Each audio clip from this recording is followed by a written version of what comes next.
Hey friends, welcome to Homegrown Florida. I'm Katrina and today we are going to be getting prepared for our fall season. I know, it's crazy. It doesn't even seem like fall right now. It's so hot. But fall is just right around the corner for us in the southern states where it is still very hot and our fall season is very, very short. So we got to get a jump start on these particular vegetables. So I am using today my Homegrown Florida free ebook that has all of my planning. It has, goals and weekly worksheets. It's got a plant planner. It's got harvest tracker, but the one we're probably going to be focused on today is the drawing area, so we can draw out our garden plan as well as put in which ones of the plants that we're going to be growing. And then I'm also going to bring out all of the seeds that I'm planning to grow to show you exactly which varieties I'm putting in my garden this fall season. So the place I usually start, sorry guys, it's so hot. But the place I usually start when I'm planning my garden is I start with figuring out what space in the garden I already have available. So the items I have marked in red here, like the echinacea, the celery, the sweet potatoes, and then the peppers, roselle, peanuts, and then down here we have the loofah. All of those are plants that I have already started and they're going to be in my garden for a while. They're very long season crops and I'm not ready to pull them because they haven't produced yet. I'm not expecting to pull the sweet potatoes for quite some time, probably November or December. And the same holds true for the loofahs because they need to completely dry. So the first step that I do in my garden plan is put all of the items that are going to be there throughout the fall season and I mark them in red so I know I can't do anything with those particular areas. So then I just focus on the areas that I do have room to grow. So let's talk about one of those examples. So here is the potatoes, and according to, the masters at Google, you need about 8 potato plants per person to feed them for a year. Now what I have here is actually 20 potato plants. Each one of these blocks equals 1 square foot, and I plan on putting one plant in each one of these square feet. In the past, I've done a lot of intercropping where I would plant things around the potatoes or in between the potatoes, but this last season I had done that a lot and I ended up losing a few of my plants. So this time I'm going to give everything its own section to see whether that works better than what I've done in the past with the intercropping. Now there's still a bit of intercropping going around here. I have, in the same bed, I have onions, carrots, potatoes, and tomatillos, except that they're segmented into their own little box. So while there is some intercropping going on, they're not intermingled together, mainly because onions were my biggest problem last season. I intercropped them and they ended up getting shaded out by the other plants. That is another really important thing that I did this season. What I tried to do is I tried to pick plants based on their height. So this right here is the south facing and this is north facing. So I know that the sun kind of rises like this in my garden, like that. And so I know that these can be short, and onions tend to be wispy and short, and then carrots, my carrots kind of get tall, maybe about 2 feet tall. And then the potatoes get even taller. But taller than that are tomatillos, so I'm kind of lining them up in height order so that the sun can hit them evenly across the whole bed. That has been a really big learning experience for me that has worked in the past in other beds I've done, but last season I didn't take it into account. It's really important that when you are planning out your garden, you got to really think about the sun, and that's why I really love to draw my garden out. That way I draw it in the place it is actually in my yard so that I can visualize where the sun is coming, and then that way I can try to think about the height of the plants and which ones are going to shade the other ones out. I have one bed in my garden. I don't even want to call it one bed. It's 1, 2, 3, 4. It's 5 beds, 5 8-foot long beds that run a complete row lengthwise. And so what happens is when the sun comes up, it comes up and over and it hits all of those, but anything that I plant that's way too tall in the middle shades out the plant right next to it. And I have seen that over and over again, and you would think that I have learned my lesson. I had not, but this season I am learning my lesson, and I'm thinking about height when it comes to growing these plants so that they don't shade each other out. So let me show you each one of the sections and everything that I'm growing. So up here, like we talked about, we're going to do the onions, the carrots, the potatoes, and the tomatillos. And I'm going to talk about these little guys that are off to the side here in just a moment. Let's get through and put in our big rocks first. That's what I like to think of it is. There's another YouTuber that I watch that talks about filling up a jar, right? And you put your big rocks in first. She's generally, it's Keep Your Daydream about RVing, because we love to RV. But she's generally talking about, you know, put your biggest adventures in first and then you fill in the rest. Well, I'm taking that and I'm extending that to gardening. I'm going to focus on the big rocks first. And those big rocks are the plants that I really want to get growing because, one, we might be out of that food, or we're coming close to being out of that food, and I want to grow enough so that we have enough that we don't have to go to the grocery store. Those are the big rocks for me. The next set of rocks are things like companion plants, or plants that, you know, help encourage better growth, or they might help with pest pressure. So I'm thinking of things like dill helps with cabbage moss, and you know, basil helps with tomato hornworms, and then but there's things like beans that help add nitrogen to heavy feeders like squash.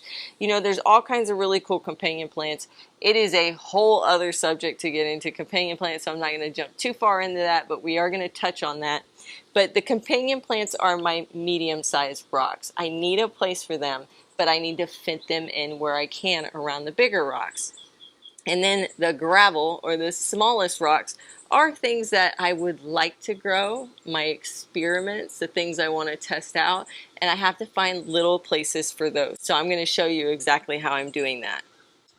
So then on the next two beds, so this is bed 1, bed 2, now I've got bed 3 and 4. These are the ones closest to my pool deck. And so broccoli is one of the big rocks, cauliflower, I'm doing peas. This right here is a representation of my trellis, and it kind of goes from here to here in one single bed. So I'm going to have the peas not only grow up the trellis, but they're actually going to grow up each other because they do like to hang on to each other. Then underneath that I have the summer squash, and then the winter squash, and then of course here's my little loofah. And if we scoot over just a little bit, I can't do anything with this bed that has all sweet potatoes in it. Underneath that are my beets, my kohlrabi, my Tokyo beckenot, which is, I think it's either a mustard or a Chinese cabbage, and you guys know I love this one, as well as the chai jimmy side right underneath it, which is also, I think that one's definitely a Chinese cabbage. But these guys are great to put in salads, and they're super heat tolerant. And down here I have some celery, some cabbage, and some kale. Probably one thing you noticed was that I don't have tomatoes on here yet, but that's okay because in the next page we're going to be talking about all the containers that I'm growing in. And tomatoes are actually going to go in a container this year. But let's get into those medium rocks first before we jump to containers. So we have the tomatillos, and the tomatillos I'm planting basil and marigold right next to them. And the reason for that is I think basil goes really well with tomatoes, so I assume it's going to go really well with tomatillos. Marigolds, though, bees love marigolds. They like them and butterflies. They both like it. So the pollinators really kind of hover around marigolds. And if you have a root knot nematode issue, putting marigolds around your plants excessively, like a lot. Don't just put one plant and think that this is going to do it, but a lot of marigolds around it are going to help bring down the root knot nematode population. I don't have that here, but I do like using marigolds as a plant to increase the pollinators. So I'm going to put that around my tomatillos because tomatillos do need pollinators. The next one is going to be like the broccoli, the cauliflower, and the Brussels sprouts. I put dill in between those. Anything that is a brassica, I put a ton of dill. So I'm going to put some in between these two plants. I'm probably going to put some on the side here. I'm really just going to pepper them in wherever I can. I probably will avoid this particular area here because the way that the sun comes in and the way that these plants are going to grow nice and tall, it's going to shade out, I've noticed in the past, this side of my bed and this side of my bed. So my main focus is going to be doing here and then doing in between. Down here, I have my summer squash and my winter squash, and hopefully through fall, my summer squash and my winter squash won't be as susceptible to the squash vine borers and the bugs as bad, because we are going to be moving into fall. But when they first start growing, they might be. So what I want to do is I want to put plants in that are going to repel them. And I did some research, and some of the plants that are going to help repel them is going to be radishes, parsley, and basil. There's a ton other. I think cilantro is on that list as well. I'm not a big fan of cilantro, and I'd rather grow a companion plant that I can also use. So I'm going to put the parsley, the basil, and radishes, because apparently radishes they don't like as well. There are other companion plants like mint and lemon balm and oregano that you can put around them, but I find these plants to be highly invasive. Once you get them in the ground, it's almost impossible to eradicate them after that. So I'm sticking to the plants that I know when they're done, they can be pulled and they're not going to excessively reseed themselves or, propagate themselves through their root system. That's why I picked those. I don't actually eat radishes. I don't like radishes. You guys know I don't like spicy, and to me radishes have that peppery taste, but I am going to grow them for the squash, and my sister and my brother-in-law do really like radishes. My mom does as well, so they'll probably be the recipients of the radishes. But the radishes are doing a job in the garden, and that is to try to keep the bugs off my squash. So that's pretty much all of the companion plants I'm using for a purpose to help the big rock plants. Now let's talk about the little rocks, because I have a few things in here that I'm really excited to grow in the actual garden beds. The first one is over here near my potatoes on this side, because remember this bottom side and this left side end up getting shaded out. So I'm trying to grow on this side is going to be petunias. Cascade petunias. I really think they're just a beautiful flower. I've grown them in my arrow garden, but I really want to try growing them outside to see if that works. And then up here with the broccoli, I'm going to be growing borage. This is the sunniest side of that bed, and I know borage likes that really sunny side. I grew borage before in my Greenstalk. Unfortunately, it just didn't, it did good, but it didn't do as good as I think and what I've seen online. So I think by putting it in a really sunny spot in a bed for the root system to grow really big, it will do well. Sweet Alyssum, I never know if I'm pronouncing this right. I just think this is a pretty smelling flower. It is a short kind of ground cover, so I'm just going to kind of let it grow in between the peas here on the bottom. The peas will grow upwards, and so the flowers can grow on the bottom there. Over here, I don't eat a ton of green beans. We're not a huge green bean family. We get a lot from our summer garden with our Thai soldier beans, but I do like to grow some green beans, if for nothing else that I'm saving the seed year over year and they're getting better. So the green beans I'm growing on this side with my kohlrabi and my Tokyo beckonut and my chai jimmy sai, and that's mainly because the green beans get about 2 feet tall, and then these guys get about 2 feet tall. Maybe a little bit taller, 2.5 feet on some of these, but by putting them on the sunnier side, that will make it to where if they're a little bit shorter, that's okay, because the sun is going to be coming in from this direction. They'll get the sun, and then as the sun raises into the sky, it'll hit these guys as well. And then another one I'm going to grow in the garden is calendula. The peppers are pretty tall, but I actually grew calendula on a side that had pretty tall items right next to it, and it still grew really, really well. So that tells me that shade is not like a super big problem for them. I think I just need to get them past their seedling stage, and I'll do that in trays and pots. And then when I plant them, I don't think that they're going to mind the shade as much because they have dealt with that before. And I'm hoping that that means they're going to grow right next to that celery. The celery is about the same height, but the peppers that are right in front of it are a bit taller. And they're going to be producing an excessive amount when we hit fall, because my peppers during spring they produce a lot, and then in summer they produce a little. I only grow sweet peppers. Hot peppers probably produce like crazy during the summer, but the sweet peppers, they get a little bit weak during the full summer time. But by the time these calendula are in and they're growing big, the peppers will be exploding again as well in fall. I have a lot of varieties I'm growing. I decided this year that I wanted to do something different. I have a couple of my old favorites that I grow every single year, but I wanted to do a bunch of new varieties to see what works and what doesn't work. So it's gonna be a big experimental year. So to start, basil. I was told by one of you guys, Mirahana is a type of basil that just kind of reseeds itself, and it grows really well, and it grows through the heat, and it doesn't bolt super fast. So this is going to be the basil that I grow. Then I've got my beets. I'm growing, looks like 4 different types of beets. So I normally grow the bull's blood beets, but I'm also going to be trying 3 new varieties. This one is the golden Detroit beet. Then I have the Chigoa. I just like the pretty pattern of the red and white stripes. And then this is an avalanche beet, which is white. I'm going for 2 beets this year that are not red. I like red beets. My husband loves red beets, so I definitely want to keep red beets in. But I'm told that the golden and the white beets are actually less earthy tasting. So I want to see if I can grow these. The next ones on the list are broccoli, and I'm doing my all-time favorite, Arcadia broccoli. I've been told by others that this has been discontinued, so these are the only seeds that are left.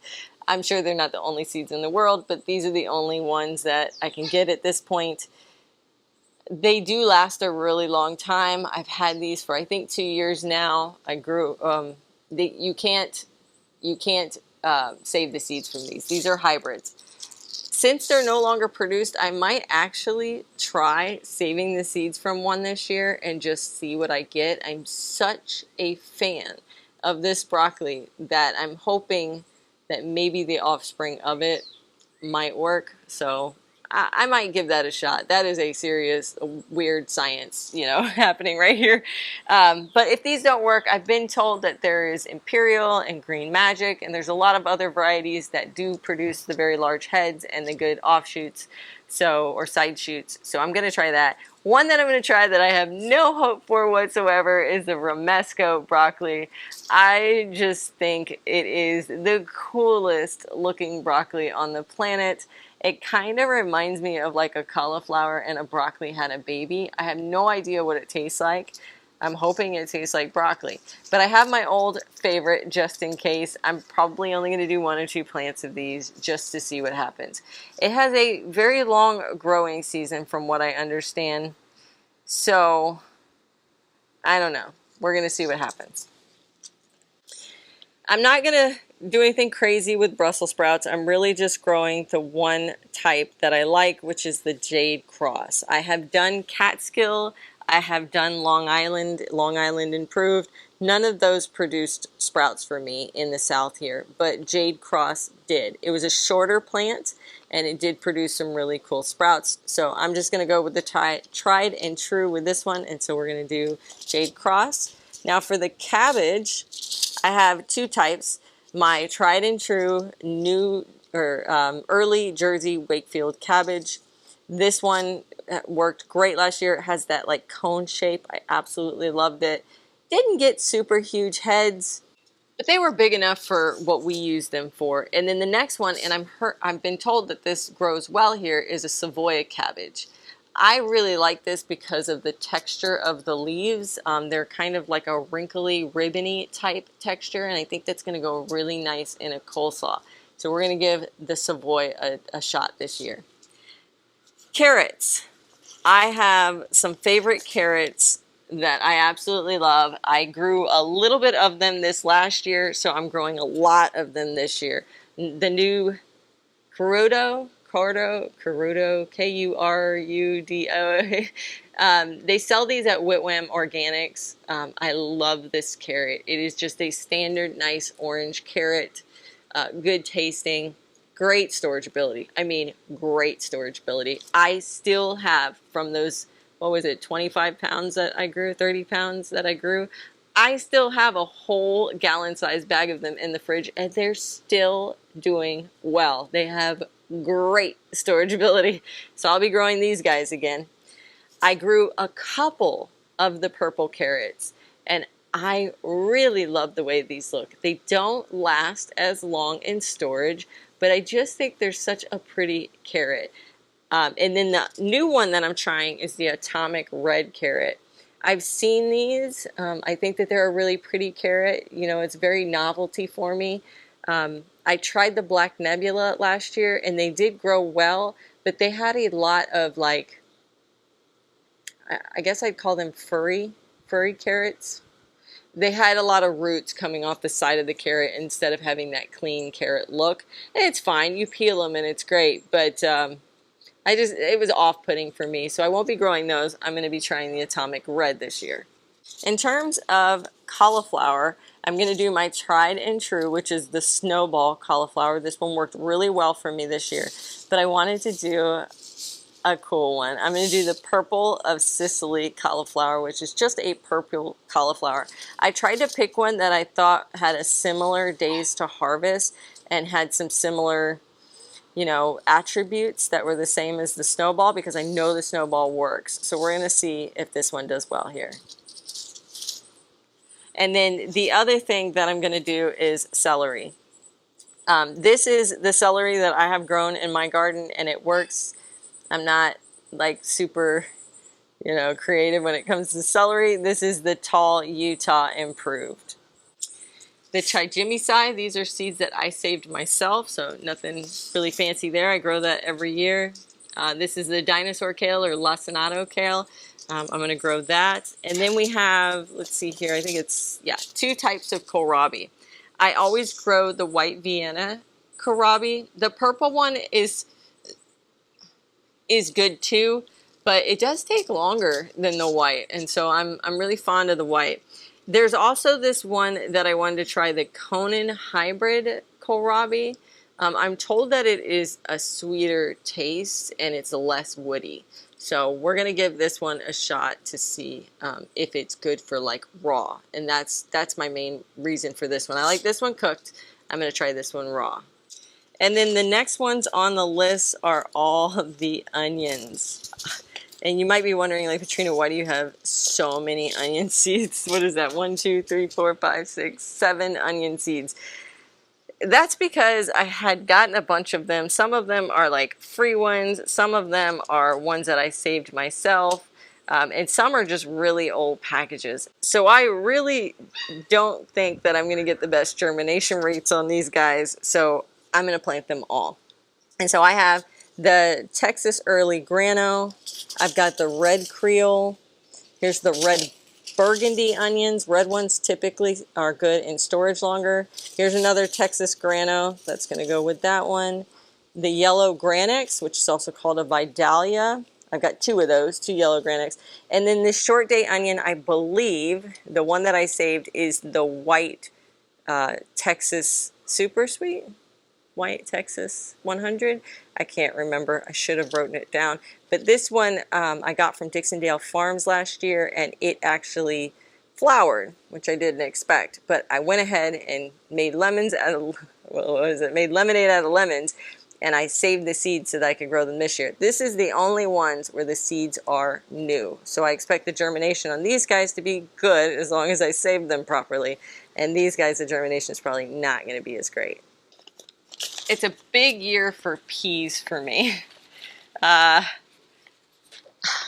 You guys are probably going to laugh at me. So I've always talked about growing peas, and I always talk about growing snow peas and sugar snap peas because you can eat the whole pod, and it just seems like more product. Last year, I did do a couple test plants of shelling peas to where you only eat the pea on the inside and not the actual pod. And they were amazing tasting. I was really shocked. So I decided this year I'm not going to do any snow peas and any snap or sugar snap peas. I'm going to do all in and do nothing but shelling peas. So I have a Wando. This is the one that I actually grew last year that tasted really, really good. Then I have a blue shelling snow pea. Now, the blue shelling snow pea is interesting because it's kind of both. It's a snow pea that you can eat the pod, and it's a shelling pea. So if you pick it when it's young, before the inside peas get really established, you can eat the outside pod. But if you let it go longer, the pod becomes very, very tough. I'm primarily going to be growing this for the actual shelling pea. I think it's going to be cool. They're purple. Now, when you cook them, they turn green. But I think it would be really cool to have a raw pea in my salads that is purple. I'm all about colors. I eat with my eyes. And then just for some, new solid varieties, I have the Sugar Magnolia and the Sugar Prince shelling peas. And so I bought a big pack of these because I do plan on doing a lot of succession planting. I do that every year. Every 2 weeks, I put new seeds down in the same spot. I just keep putting them over top of each other, and then they just grow up each other, and it usually works pretty well. And peas produce a lot. I would like to get enough that I can freeze them and keep them for the rest of the year. I didn't think I was really a pea fan, especially a frozen or canned pea fan, until I started growing the shelling peas last year. And now I realize I am a huge fan of peas. So next to the potatoes, I'm going to be growing some petunias. And I have two types here. I have, let me see here, two types. I have the Wave Carmen Velour Hybrid, and then I have the Shockway Demi Hybrid. These are Cascade varieties. And I want that because I want them to kind of spill outside of the bed with all of these pretty, pretty flowers. It'll help them be able to get sun by spilling outside the bed. But also, I like the flowers. And they smell really, really amazing. So I'm really excited to grow these petunias. Like I said, I've grown them in my Aero garden, but I've never actually grown them in a bed. So we're going to see. Next up is squashes. And I have, let's see here, I've got some summer squashes. Yeah, I think it's these three. Let me just make sure. Yes, okay.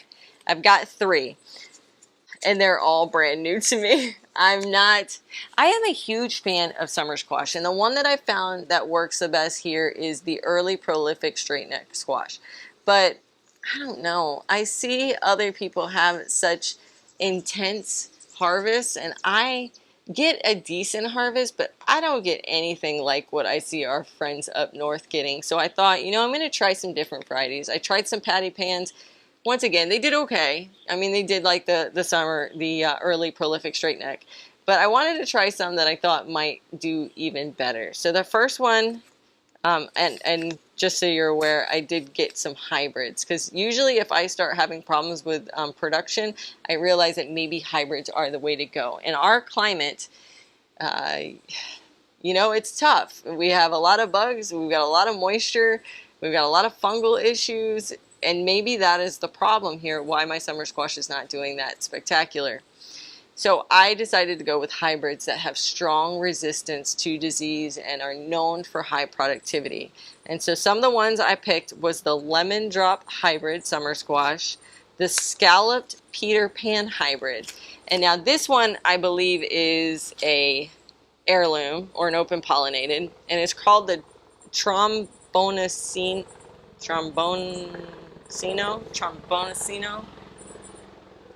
The reason this one intrigued me is because it's a Moscato type of squash. So there's different types of squashes. I think there's 4. There's like a Maximo, a Peppo, something, and then the Moscato. The Moscato, it's Moschata. I'll put it down here. They are really well known for down here in southern states where we have a hard time with squash vine borers. And I know everywhere has a hard time with squash vine borers, but we have a hard time with squash vine borers because they're pretty much here year round. We don't get reprieve from them. They are, I mean, we get a little tiny reprieve in winter, but then, you know, the squash can't grow in winter. So we've got to find varieties that they don't either like or that can resist them strongly. And this type of squash is that type. This is a summer squash. It is a vining variety, if I recall correctly. So that's a little bit different. And I realized that if I got the Moscato, I do not know what it's pronounced. But if I got that variety of squash and I got a vining variety that tends to be more productive, I might have better luck. And so I have high hopes for this Tromboncino, and I'll let you know how it goes.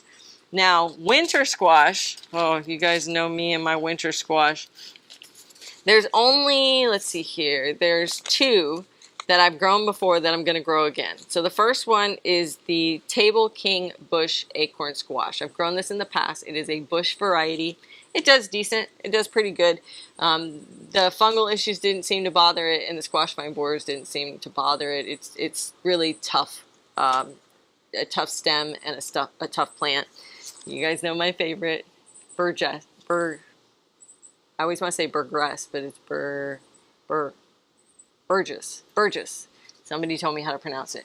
Burgess buttercup squash. This guy just does really strong. I've been growing it throughout the summer. It's kind of stopped producing.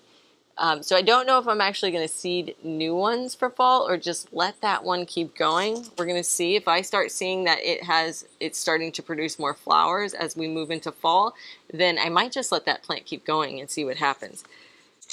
These two, I believe, are heirlooms, and they're that Moscato planter, but it's that type of squash that does well down here. And so it's called the Thai King Cobb. I've been told that this one is a really good winter squash for us here. Very similar to butternut. And then the South Anna is another one of that Moscato that will grow here. I believe they're both vining varieties. I think that that particular type of squash tends to be mostly vining and not necessarily a bush variety. And then one I'm trying just because I can't help myself. I'm pretty sure it's going to just fail miserably, but I have to try it. It's the Cinderella pumpkin.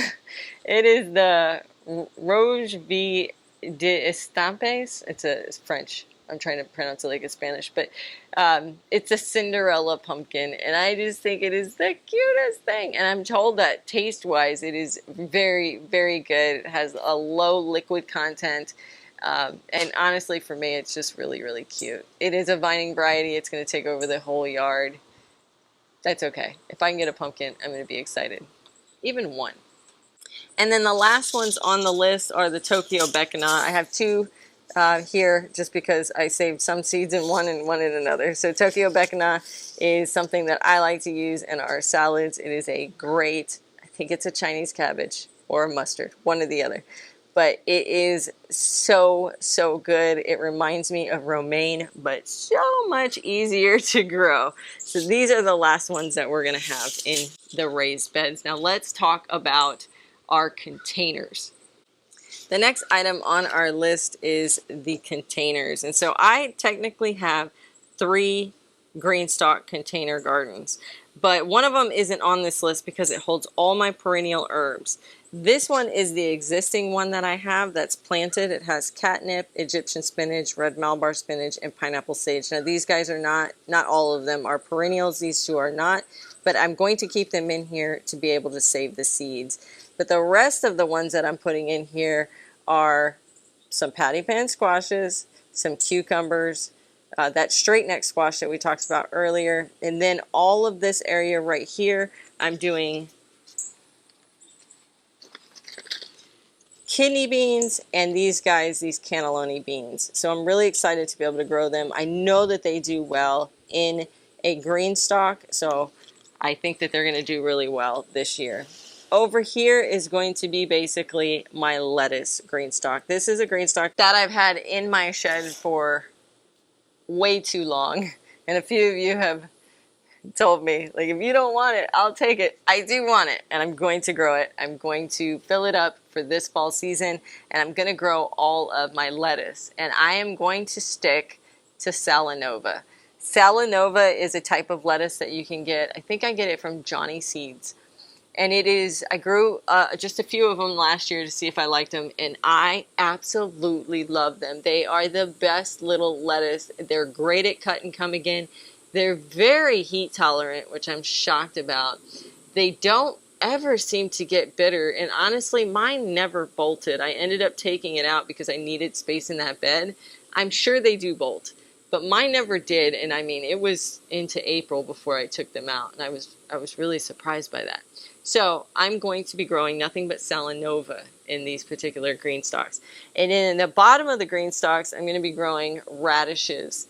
I'm going to grow some regular radishes and some watermelon radishes just as a trial to see how they do. I've grown a couple radishes in the past. And like I said earlier, I don't really eat them, but I have family members that do. And I know that you guys are interested in how to grow radishes, particularly watermelon radishes. So I've got to put a place in here to be able to grow some of these so that I can see, number one, if they grow well. I have grown very small amounts of it in the past, but I want to see if I can get it to grow in a container. And then the last item, which are down here at the bottom, is my individual containers. Let me tell you what I'm growing there. I'm growing mostly tomatoes in them, and then I have 2 pots here at the end that are going to be just straight wildflowers, just for the bees to have something all winter long.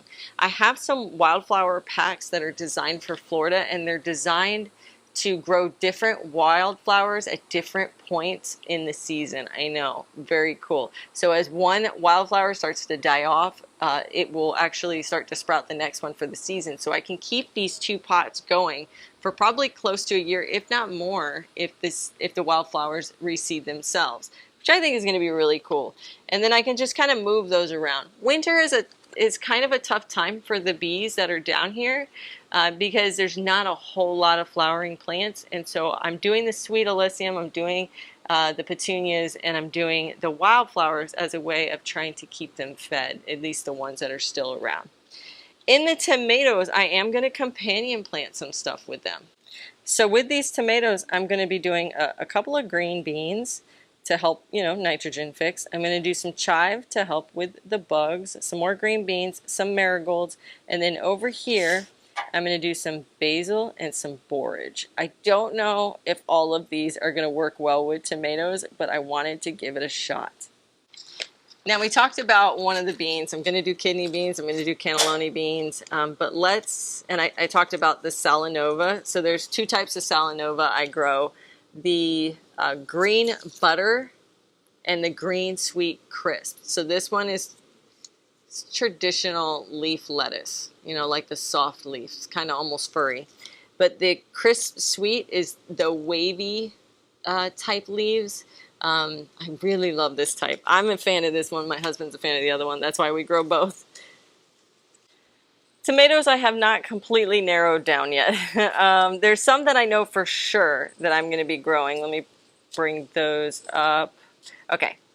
The Slets and the Rosella Purple, those are definitely going in one of the pots. Those are winter varieties of tomatoes, and I know that sounds really funny that they're cold hardy and we're going to grow them down here where it's really warm, but I'm going to grow them through the winter. It's one of the reasons why I'm putting my tomatoes in pots, is because I want to be able to move them in when we have a frost and move them back out. We only have like 2 or 3 frosts a year, so I feel like that would work perfect for them. But I have a bunch of others.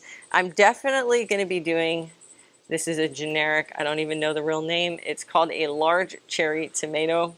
I saved the seeds a long time ago. I don't actually know what kind they are.